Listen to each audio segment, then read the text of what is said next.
Warner Quiroga, welcome to the show, man. I'm excited to interview a fellow New Yorker on what it takes to be successful. Thanks so much for having me. I'm Cool, excited. man. Well, we just kind of connected not too long ago. We have a lot of the same friends. Michael Pinter was talking about you and Damon and Mike, the flipping accountant. And I'm like, I got to connect with this guy. I've seen your website, all over New York, but I just didn't really put a face to a name. You got hmm Prestige Property down in Long Island. So I'm excited to really talk about how you built your business so far as a young guy. You're the same age as me. So you're a spring chicken, as they say. So how did you get started in real estate? Like, because you're super young and you're doing this at a high level and probably the toughest market in the country. Yeah, so I started out by just kind of leveling myself up to this point, just over time. In school, I was that kid that would sell candy all the time. I would find ways to make money. I'd sell candy, video games, shoes, so on and so forth. When I graduated from high school, I went on to learning Amazon and selling stuff via Amazon FBA, whether it were books, electronics, games, so on and so forth. After that, I connected with a friend of mine that owns a private dealership and he sells tons of cars, typically on the lower end, anywhere from like 1,000 to like 5,000. So what he would do is he would buy these cars from auctions or just straight from dealerships because he had all these connections. And then he would resell these cars over to me for a couple $100 more, in which then I would resell that for even more money. Oh, And for a good amount of time, he would even give me the cars, not charge me up front. And he would just tell me how much he would want after I sold it. So he was actually helping me out and not having to put the money up front.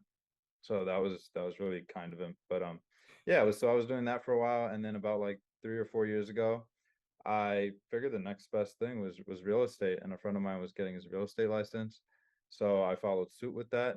And I always had the intention to want to get into like the real estate investing space. So I got my license with the thought that it would help me network and open up more doors for me.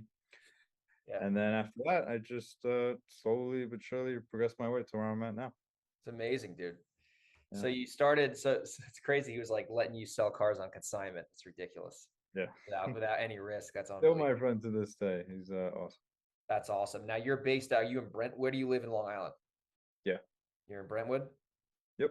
So what is that, like mid Suffolk County? Where is that exactly on Long Island? Yeah, so it's like mid Suffolk or maybe a little bit closer to, I mean, Suffolk's pretty vast, right? Yeah, So I'd say like, it's maybe like, it's like the middle of Long Island. Yeah, you could say mid Suffolk, but a little bit closer to Nassau. got it. Maybe like 20 minutes from Nassau. Okay. So is Yeah. do you obviously mainly do Long Island now? Are you mainly concentrated in Suffolk or you'll go into Nassau whenever you have to too? Because it's pretty dense there. Yeah, so my marketing is focused on Suffolk and Nassau, but Got it. sometimes I'll get stuff like out of those areas, but primarily those are my two areas. Cool.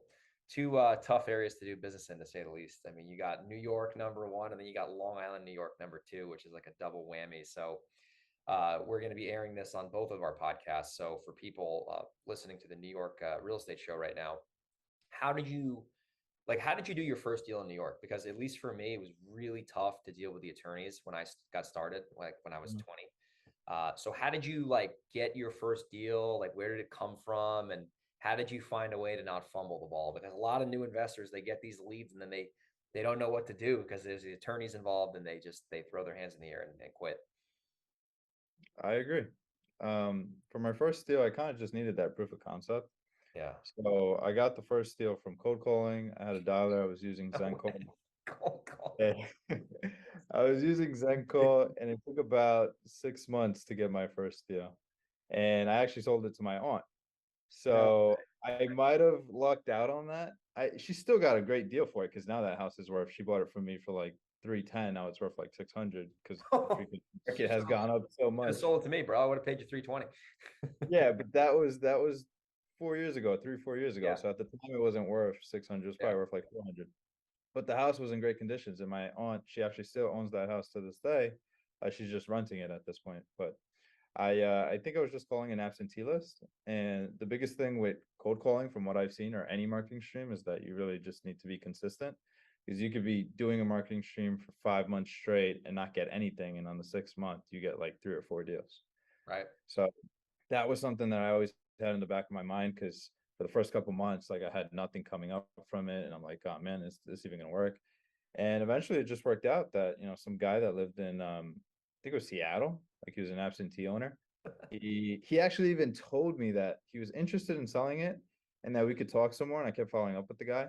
And then after a few follow-ups, he said that he already agreed to sell it to the tenants. So he was renting it to people that were long-term Airbnb tenants and they wanted to stay there and they wanted to buy it. So he was selling it to them and that it just, he wasn't going to sell it to me no more. And for some reason, I just decided like a couple weeks later to just call him up again and just act as if we never had that previous conversation. And when I reached out to him again, asking if he was looking to sell it again, he told me that, that he's ready to move forward. And he never even brought up like the previous conversation. I ended up finding out later on that the tenants just weren't able to purchase it because I guess they didn't qualify for the mortgage. So then the guy, he came out. I think it was because he used to work here at some point. Then he moved to Seattle, but he came out to like finish some stuff with his job. And we actually met at a coffee shop. So he put a face to a name. And eventually we ended up agreeing to a price. I think it was like 285 or 286, something like that. And then, I showed it to my aunt.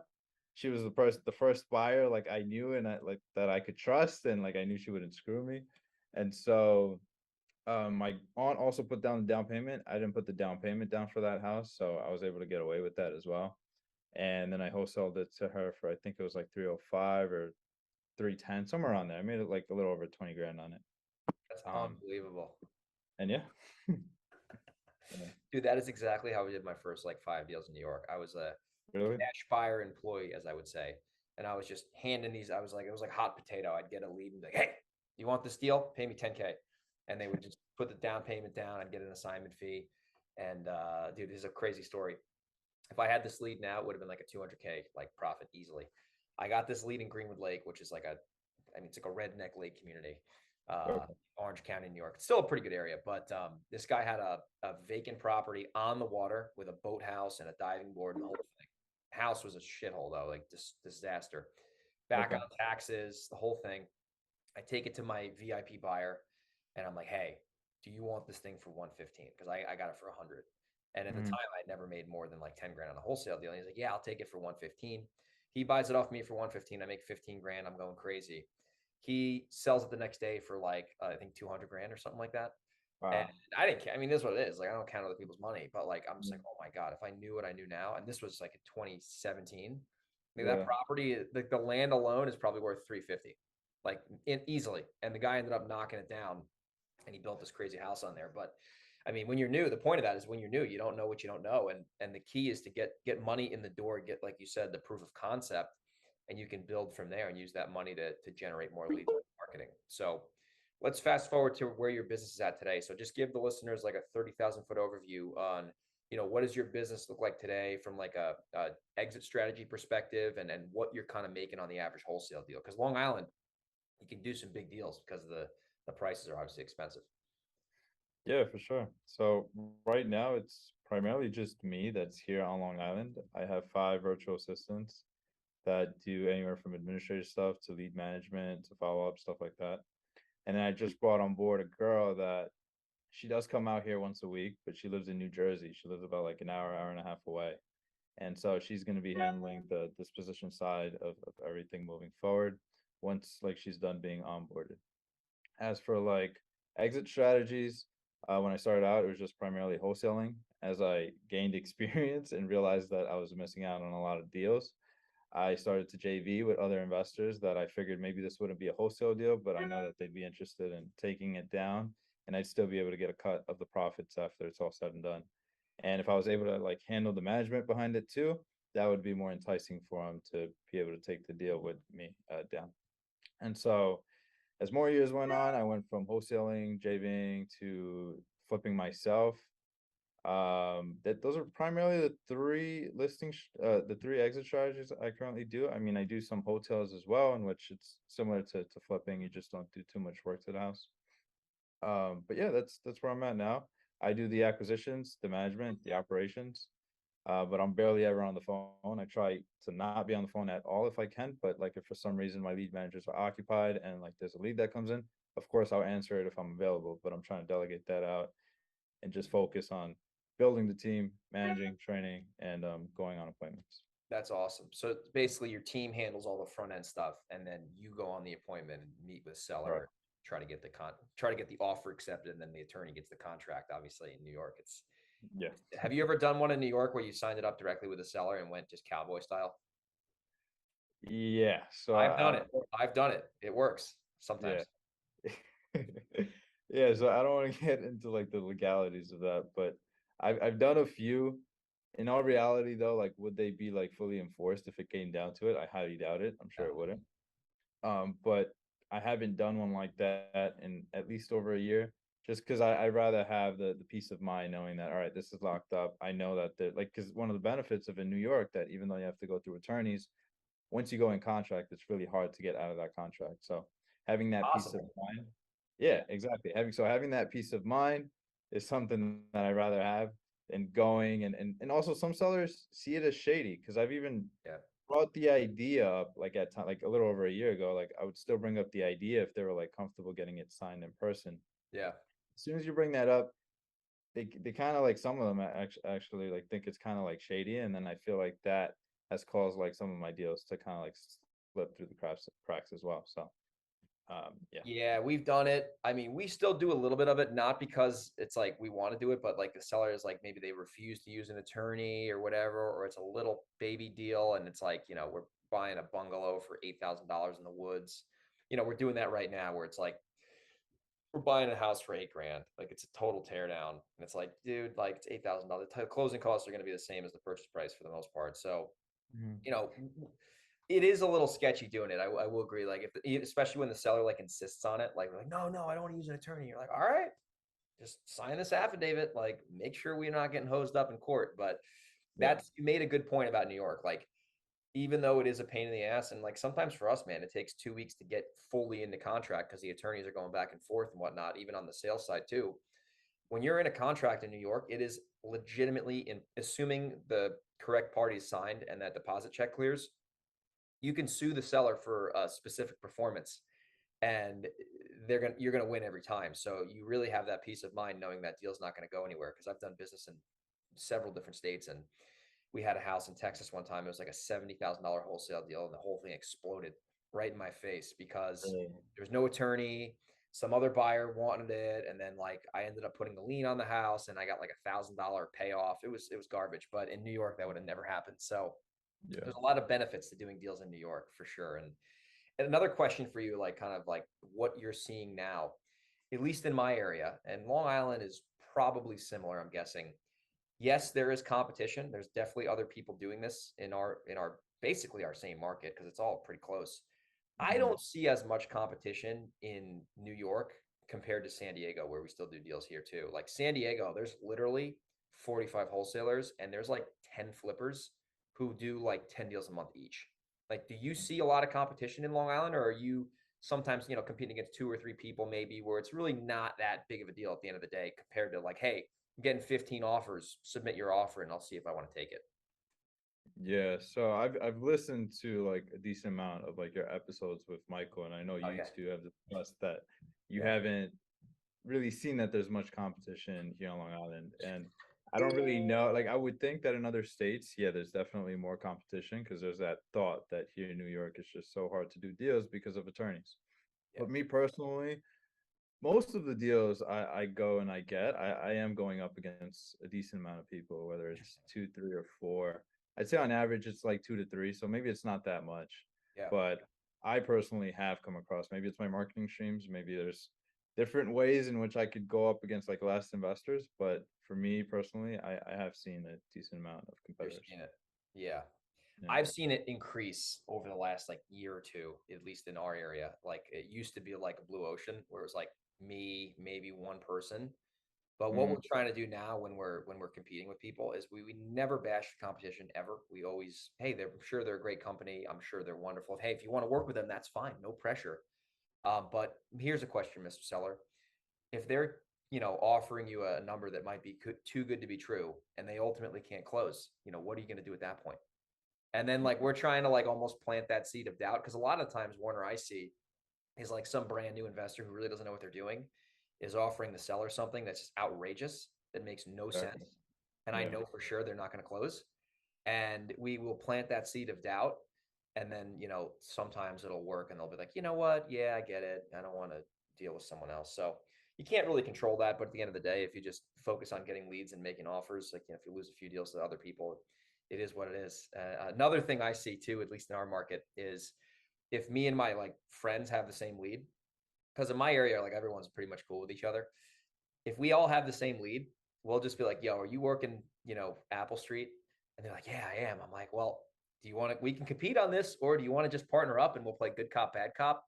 And we Yeah. found that to be really successful in our area, where we'll just be like, all right, you offer, 75, we'll offer 77, and we'll just JV it and we'll split that deal. Yeah, we'll make half, but we'd rather make half and still make some money than, like, have the thing get bid up and then no one makes any money. So we found that to work in our area pretty well. Yeah, it's funny you mentioned that. I think I've done that with I basically just started doing that with Michael. We did that. Oh yeah. Yeah, so we did that with a deal on Funny. in Glen Cove. And you could actually, like, even though you're splitting it, if it's just you two going and speaking to the seller, you could actually end up making even more, because Yes. I could just come in at like an extremely low offer, and then Michael comes in at like 10K more, and his Yeah. offer just seems so much better. But yeah, we did that on a deal there, and then there was another deal in West Babylon that I think he's keeping.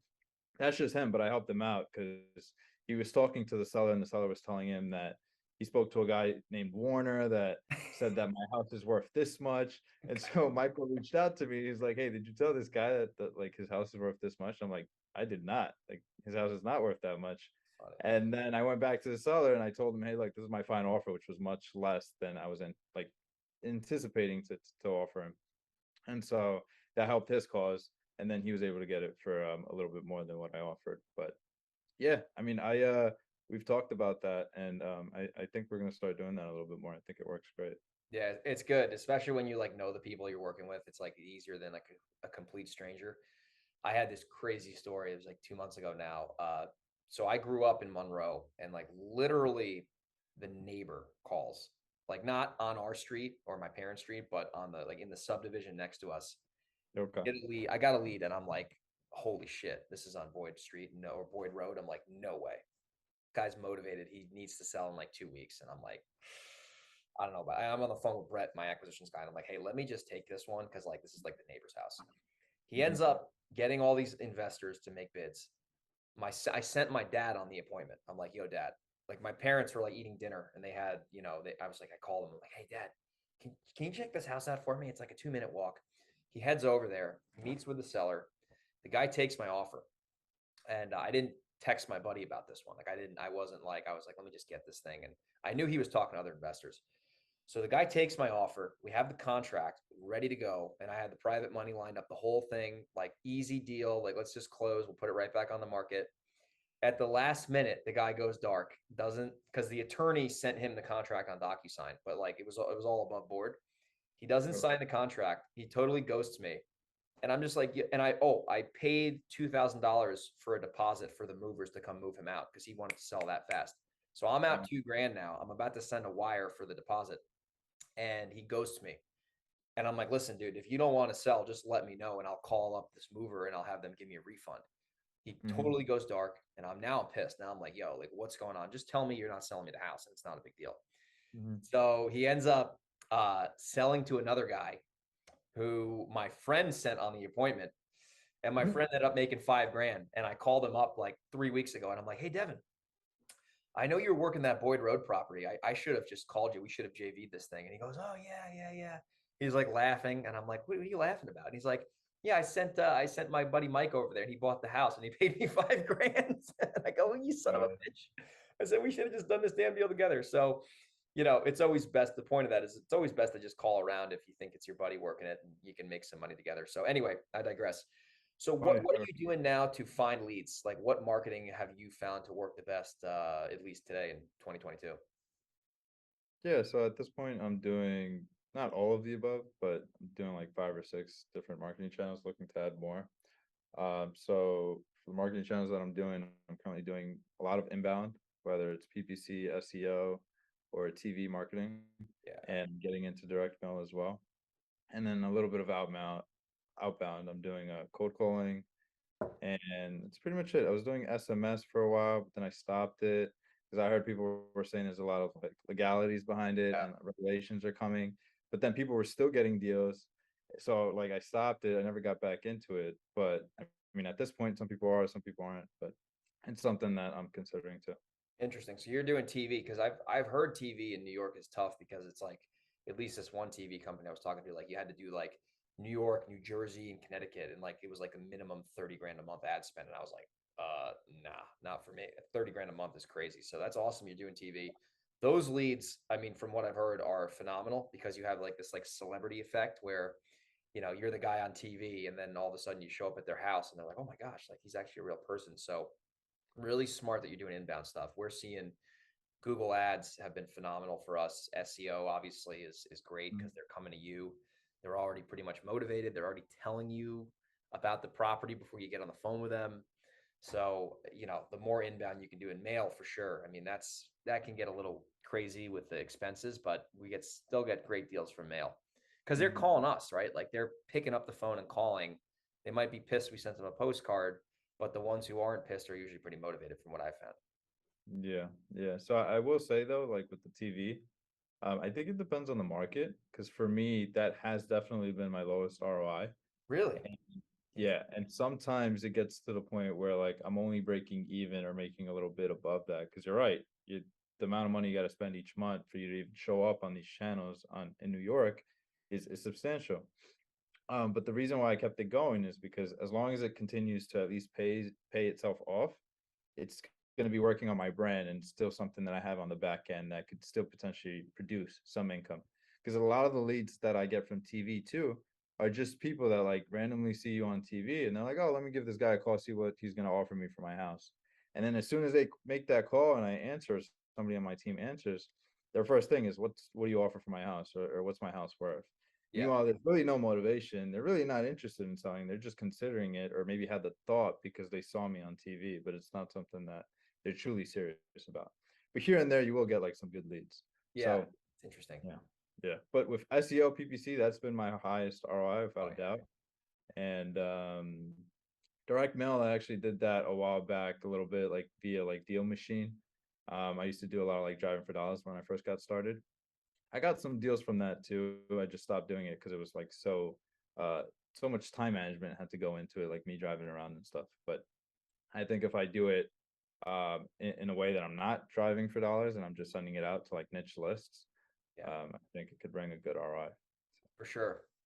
Yeah, no, mail's, I mean, it's like I tell people that everything works, but there's pros and cons to every channel. Like we just closed a deal today from texting, and that deal I think came in like April, and it just closed now, and it's August, right? And like it was the seller was motivated. Well, he was motivated in the sense that he had a good asking price, but he wasn't like a distressed guy. He was probably a well-off guy in Rockland County who is not poor, but the Okay. property needed work. It had some violations on it, and it was in a good area, and he was asking 400K for a house worth 600K. So, you Mm, have to be the best salesman to get the yeah. guy to do the deal with you. It's like giving him basically everything he wants, right? And I just knew that was a deal. So that's Yeah. another thing I wanted to cover in New York, where I see a lot of new investors struggle, and this is where like when they JV with me or they JV with you or they JV with Mike, they get a lot of this experience that we have learned the hard way on really knowing what a deal is, right? So we'll have people send us JV deals and they're brand new and they might have done the work to get the marketing, but they just don't know what a price that will make money is going to be. So they're able to come to me and I'm like, hey, if you get this property at 400K or below, we're going to be Hmm. able to wholesale this for $30,000 easily. So Yeah. that's a big challenge in New York. Like, how did you, besides the obvious of just making offers and learning the hard way, how did you start to learn as a newbie and as you've transitioned now into a experienced investor? How did you try to cut that learning curve down to where you can analyze a property within 10 minutes and know right away like what a good offer is going to be? Because Long Island, there's so much inventory that's diverse. It's like some houses are built in the 20s and some are built in the Mhm. 50s. So it's especially you got a lot of Levitt capes and stuff out there. Like there's just a lot of Yeah. different houses there, Yeah. So I think what helped me a lot was the brokerage that I joined. Got it. I'm licensed with Keller Williams and they have a lot of trainings. So I would still go to a lot of the trainings, even though I never really wanted to like list houses or be a real estate agent. I knew like some of the information that I'd learned from that would still help me for analyzing deals and doing other things in the investing space. So I think that's how I was supposed to like how I was able to fast track that learning Yeah. process. Also, one of my close friends, he's also a realtor, like a big time realtor. So in the beginning, he was kind of like coaching me a little bit here and there on like how to like comp properties. And so I think that helped me a lot. And yeah, that's I Just kind takes of been. time, man. It takes time. It takes a lot of experience. And if someone works with you or any experienced investor, maybe they got to split their first couple deals, or they choose to split their first couple deals. They're going to learn so much just on how the transaction works by being able to see it, from the driver's seat. Like, even though they split half the profits, like the knowledge they're going to get for the deals they do in the future, it's really invaluable. It's like, you just learn so much by having an experienced person look over your shoulder. So that's awesome, dude. So Sure, for sure. what do you said you did before we hit record, you said you do some stuff out of state once in a while when it comes in. So I really have two more questions and then we'll wrap the show up. How do you handle an out of state lead? Like what is your standard process for that? Because obviously every market is different. Or an out Yeah. of area lead. Let's just call it out of area lead, Jake, because sometimes it's maybe. Yeah, yeah. So I don't have like a set process for how I would handle out of state leads because it's not as common. So I haven't really created a process for it. So I follow it pretty similar to how I do it here, except I just do it virtual. So we speak to the lead, we disqualify the lead, see if they're looking to sell. We look for the four pillars. And then if we agree on a price, we just send it over via DocuSign if it's in another state other than New York. So if in New Jersey, if we can do that, great. If we can't, sometimes some sellers are very old fashioned and they want to like see you in person. So I have a buddy over there, his name is Lenny. He'll go out there, he'll see the property, he'll take pictures, and then he'll get the contract signed right then and there if Yeah. he can. In some cases, they also want to use an attorney, so then we'll go the attorney route. So first, we try to DocuSign. Second, we'll try to sign it in person. Third, we'll go the attorney route if we need to. With a few deals that I did in Connecticut, I was able to do those via DocuSign as well. And then I did one in Wisconsin, which was like a one-off deal that I also got It's a random deal. a random deal in Wisconsin that I got that signed via DocuSign. And that deal was actually pretty funny because I had a guy that I met in Florida after I went to a mastermind like 2 years ago, and he was from Wisconsin, from Green Bay. And after, we left that mastermind, we kept in touch and he would text me and like ask me to like come down there at some point because he wanted to like catch up on things and also show me like his Airbnbs that he has going on down there in Green Bay. I kept putting it off for a while because I just had a lot going on here and like I love traveling, but sometimes when I travel and then I come back, the chaos from like now having Oh, it's the worst, dude. I The hate it. worst.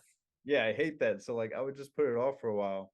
Eventually back in like I think it was October, I'm like, you know what? What the heck? Let's do it. So I planned it. I planned the trip to go there. And then like 2 weeks after I planned that trip, I get a lead in Appleton, Wisconsin, which was like 15 minutes away from where he's at. Turned out to be a deal. And then when I flew out there, I took a look at the property as well. And then I wholesaled it too. So it was just funny how things worked out. That's But funny. yeah, Dude, that's crazy. Yeah, random lead in Wisconsin. So you went on the appointment as a local investor. I guess I don't think I ever specified, but I guess if I did, then yeah, that would have helped. So Yeah, that's funny, man. It's interesting. Like I talk to guys in New York and they'll do some deals, or they'll ask me about, because I've been doing stuff out of state for a while, like in addition to the New York stuff. And Naman, Naman, Naman Coker, he's good friends with Mike. He's a wholesaler in your market. okay. He's a good guy. I don't think so. He's a good guy. So anyway, he hits me up and he had this lead in Texas. He's like, "What do I do with this lead?" I'm like, "Just send him a contract." He's like, "What do you mean?" I'm like, "Yeah, just send him a contract on DocuSign." He's like, "That's it?" I'm like, "That's it." Yeah, It was like, I remember my first Texas deal. We signed a contract on DocuSign. I thought it was fake. I was like, "What do you mean? They just signed it and that's it?" And I took it to a title company and we closed it. And I was like, "Damn!" Like now I know why people do 50 houses a month in some of these markets, because they're just, you can get 5 contracts signed in one day. Like it's nothing. New York, yeah, I'm like, running around like a maniac. Hey, attorney, did you get this file? Hey, are the municipal search back? Like it's all this bullshit back and forth. Like there's no such thing as a municipal search in like California. Like it doesn't exist. Like there is, mm, like it's a title. Like the title company pulls a title report and that's it. Like there's no muni search. There's no like none of that shit. Even in Texas, it's the same shit. It's just the only areas I know where all that bullshit goes on is our area, New Jersey. I did a deal in Jersey and it was a fucking mess with oil tanks, but there was municipal oh search. yeah, that's a And in common. Connecticut, there's that bullshit there too. It's the same shit. I think that's the only, and maybe Massachusetts. the Northeast, it's like another planet, you know? So anyway, I digress. Lastly, how are you selling your like, what is your process now for selling wholesale deals to make sure that you're getting the most money and you're not, leaving money on the table? Yeah, so that's something that I've always been working on, because I know there's better ways of wholesaling and just dispositioning properties to get more out of it. But as of right now, usually when I get a property, the first step I take is I try to analyze it and see if this is something I'm going to wholesale or flip. I didn't really develop this. I took this from Ryan Pineda, who's in Vegas. He has a rule of thumb that or at least he did. I think now he's transitioning to just more wholesales. But at one point, he had a rule of thumb that if he could wholesale a deal for 51% of whatever the potential profit would be from flipping it, then he's going to wholesale it. Otherwise, he's going to flip it. So if I could make 80K on a flip, but I could make 41, 42K on a wholesale, I'm going to wholesale it. So I don't always apply that rule, but for the most part, I do with certain exceptions. And so at that point, after I send it out, if we get offers that are higher than that 51%, then we'll go the wholesale route. Got it. But when we get a deal, we'll write the pre forma and we'll put that on Investor Lift, which is another great platform that a lot of guys use, especially nationwide guys. And I'll blast it out via email on Investor Lift, and then I'll text blast it via Salesforce to all my buyers as well. And then it's a pretty straightforward email in which they could reach out to me if they have any questions, but most of the information's on there. They could submit an offer via Investor Lift. There's a link that goes to Investor Lift in which they could submit their offer. And there's a link to the pictures as well.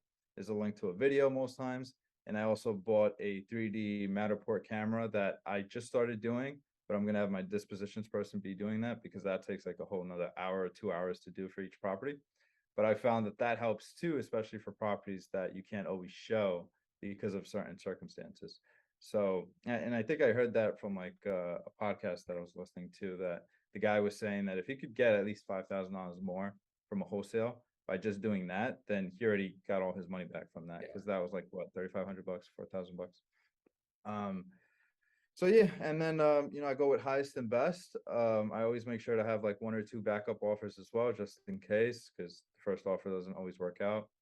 I try to get them, like I try to like enforce and set the expectations and tell them that, this needs to be signed within the first, couple of days. Otherwise, I'm just gonna sell it to somebody else. While I'm agreeing to your price, I'm also going to continue to market this property because, as I'm sure you can Michael easily Pinter special right there. Yeah, that's what I learned that from Michael actually.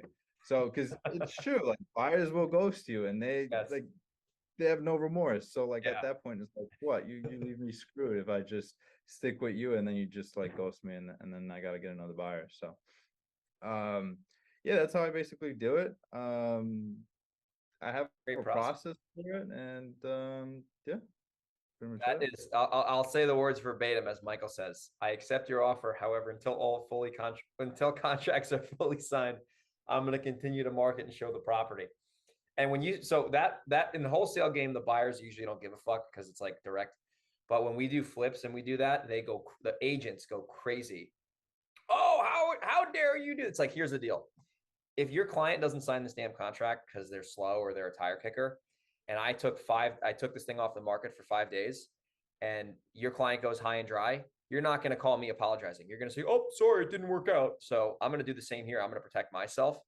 And a lot of the crusty old real estate agents still give me trouble for that, but I really don't care, because at the end of the day, if their client bails, like they're like, oh, sorry, good luck. You're like, oh, thanks, man. Like, thanks so much. Yeah, I agree with that. I don't even like to agents, I don't really mention that so much because it's already a given that I know that even if they agree to the price, like they made an offer and I agreed, they're probably not going to sign after the inspection. So I'm still going to have other people see it unless contracts are signed. If they ask, I'll let them know, but it's not something that I'll normally bring up. Yeah, that shit is not pending until we have that deposit check clearing when we're doing fix and flips. Because, like, the thing in New York too that people, might not realize if they're watching Pave the Way. In New York, if you there's no inspection contingency. So you get an offer accepted. The next day or 2 days later, they send a home inspector there. The home inspector does an inspection. Then a day later, they send you the report, or 2 days later. And then all the inspection bullshit goes into a rider. And then you have to fix that while you're in contract. So I like that better, because if they actually sign that contract, it's pretty much a guarantee unless their mortgage contingency fails. But you don't Mm. have to. Like, I'm doing a deal right now in Delaware, a fix and flip, and we signed a contract, and then there was a inspection period, and now I got to fix the deck, which is not a big deal, but it's basically a get out of jail free card. It's the same thing in California, so it's better in New York when they actually do it that way. But anyway, I digress. Well, Warner, this has been a lot of fun, buddy. I appreciate you being on the show. If people want to connect with you, how can they reach out and get in touch with you? Yeah, so I'm on all social media platforms, Instagram, TikTok, Snapchat, Facebook. It's my first and last name, Warner Quiroga. It's spelled WarnerQuiroga. And yeah, you could DM me, message me, reach out to me. Be Cool. happy. Awesome, buddy. Thanks for being on the show. I'm sure the listeners got a lot of value. Cool, man. Thanks for having me.